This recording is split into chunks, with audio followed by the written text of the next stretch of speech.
Hey guys, J.K. Whitehead from the Baseball Rebellion here to do Correa's breakdown, and this is a guy, man. I'm telling you, another monster size guy, 6'4", 6'5", 210 pounds, another big guy, a lot like Bryant, and it's really fun. I think he moves a little bit more athletically than some of the other guys, and he's a taller guy too, so it's exciting to see the type of force that he can create with his body, and does some things really well from the waist down, and then from the waist up he has some things going on in his swing that I think hurt him. And again, I watched a lot of swings from these guys, not just the one that you're looking at here, and I saw some consistencies in kind of his upper half mechanics that I think really hold him back from being the hitter that he could be, and definitely as he gets older and continues to try to play at higher levels in professional baseball, could get him a little bit with better pitchers and guys who start to figure him out a little bit. And so here we go, and in his stance, and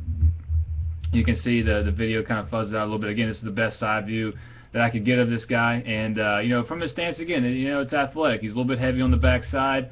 Once he starts to rock back, that naturally, and that's fine. Bat and everything in a good position. His elbows are bent still. That's something that the young hitters can take away, is really having a stance that really allows your elbows to stay bent, especially with your hands staying by your shoulder.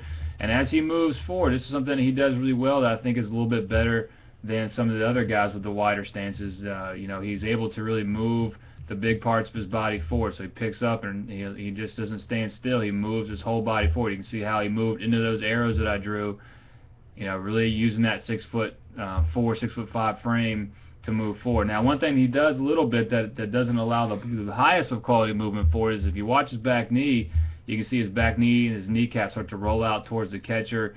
Again, he's kind of rolling out to the backside of his foot to maybe drive off a little bit too much. So I like to see him keep that back knee inside of his back foot a little bit longer and just allow gravity to kind of pull him forward a little bit more instead of kind of pushing off that back foot just a little bit. So that's something to work on, but again, a mistake that can be fixed pretty easily and create a lot more power for this guy, but again, a mistake that's overcome a little bit with size that a lot of us younger guys and smaller guys can't really do. So as he moves forward, you can see him get to the spot where his foot goes down. So his toes in the ground there, bat's still above the hands, or excuse me, still above his head. So this position right here is something that we want all these guys to stay in as long as possible. So his foot's down, heel's down, and he's only come out of it a little bit. So you can see how much it's moved right there. It's still pretty much the same position, but it has commenced a little bit. One thing that you can really see in this video that I like is the wrinkling of his jersey right here. You can see how as his toes down, it's still not a ton of wrinkle there, but then as he starts to really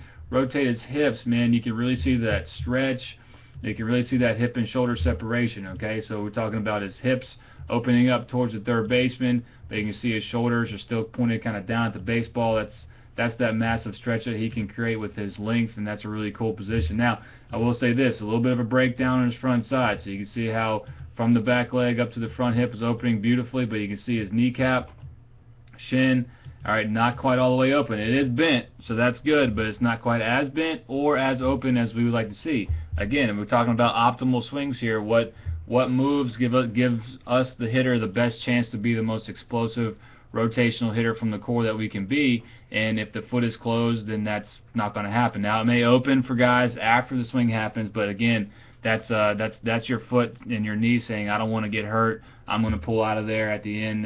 Luckily there's nobody's sitting on that foot, otherwise there'd be a lot more guys with torn ACLs on the front side. So not the best of positions here to get in, okay, as far as his front leg, and this is something that we want our guys to do better. Just like I mentioned in Buxton's video, Bryant does a little bit better job of this, but Buxton as well doesn't land as open as he could, causing some breakdowns up the chain, up into his hips, up into his upper body. Now here's where he really, I think, needs to make a big improvement. As he lands, he kind of continues to keep his chest really tall, okay? Now, in the sense of keeping your good posture, that's fine, but he's got to be able to create a little bit more of a backward angle of rotation into this baseball. Now, there's certain times in a swing where if it's inside and low, or you're adjusting to maybe a certain particular pitch, you're going to do things differently than maybe optimal to make sure you get good contact with the ball. And in his case, that's okay. But again, I watched a lot of swings of these guys, and I probably saw majority of his swings, even some balls that he hit out,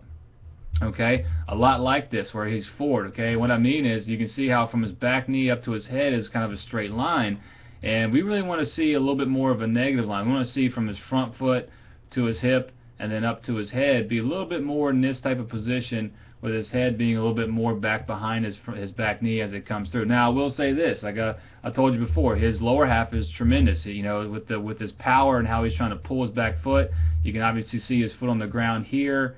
All right, and make a little line there as he pulls his back foot. Man, that's another, you know, it's an 1.5 inches or so right there. It's really good. Now you can see his front foot opening here after he hits the baseball. Again, this is a really good kind of finish position here with his legs. You can see his knees bent, high back heel at the end. This is phenomenal position at the very end. Again, not as optimal as it could be, but I think the thing that really gets him is his forwardness in his swing. You can see how it's a little early to extend out the baseball. You can see how the contact is made and how he cuts across his body a little too soon. If he would learn how to stop his spine a little bit sooner, so keep his spine right here underneath his head and really rotate backwards a little bit more towards the catcher. So think about, you know, when he pulls this hip around, to staying a little bit more negative in the backside so that barrel can get a little bit deeper behind the ball. He's going to be able to create a lot more early lift in the swing, and I think drive a lot more balls over the fence. And it's not just about that, but also be able to, you know, when he's a little bit early, hit more top spin ground balls, and that might get through the infield. And even for him, a guy with his size, he could top spin some balls over the fence, or, you know, in between the left fielder and center fielder, hit more doubles and things like that. Put him in a better position overall to see the ball and things like that.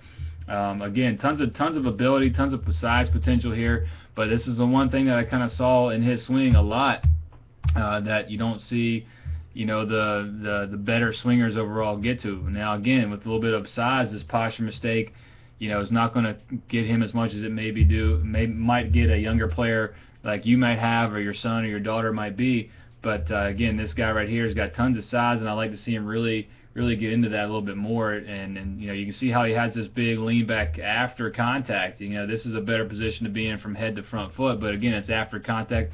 I like to see him really try to do that pre-contact in an explosive style, instead of kind of leaning that upper body forward towards the ball a little bit. So again, and you can see how it causes that pop-up right here. This is actually a pop-up, you know, because he cuts down, and you can see the ball goes straight up off the bat here. You can see the ball coming right there, because it creates a little bit of a downhill angle towards the ball. It's not as deep, and he didn't hit it in that perfect window that he needed to hit that ball over the fence. So overall, you know, I'd give his lower half an A+. I'd give his, probably about an A. I'd give his upper half probably about a C. So he's got some room to grow. He's a young player. I think he'll do it, so he'll be exciting to watch as well.